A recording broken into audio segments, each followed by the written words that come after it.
बिस्मिल्लाहिर्रहमानिर्रहीम। अस्सलाम वालेकुम नाजरीन।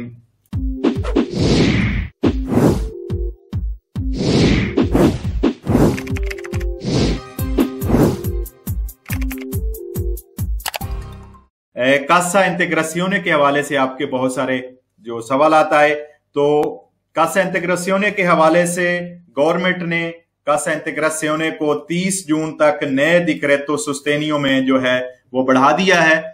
जो नया डिक्रेटो सोस्टेनियो है उसमें 30 जून तक। अच्छा, इसमें इसके बाद कुछ अहम शोबे भी हैं, लेकिन मैं एक चीज जो आपको बताता चलूं, इसकी आखिरी तारीख उन मालिक जो कि फैक्ट्रियों या दुकानों के हैं जिन्होंने अपने वर्कर के लिए कासा इंटेग्रासियोने अप्लाई करना है, उनकी 31 मार्च की आखिरी तारीख है। 31 मार्च से पहले जो है वो अप्लाई कर सकते हैं।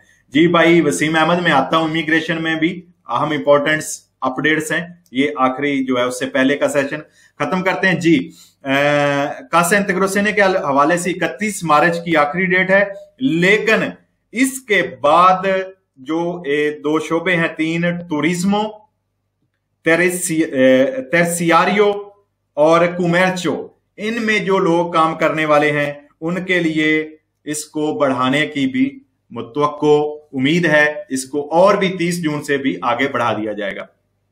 लेकिन इस वक्त तक की जो अपडेट है, 30 जून के बाद इंडस्ट्री के जो लोग हैं या मोरा तोरे कंस्ट्रक्शन के जो काम करने वाले लोग हैं, वो इसके बाद कासा इंटेग्रासियोने से फायदा नहीं उठा सकेंगे, यानी कि जो अपना 30 जून के बाद।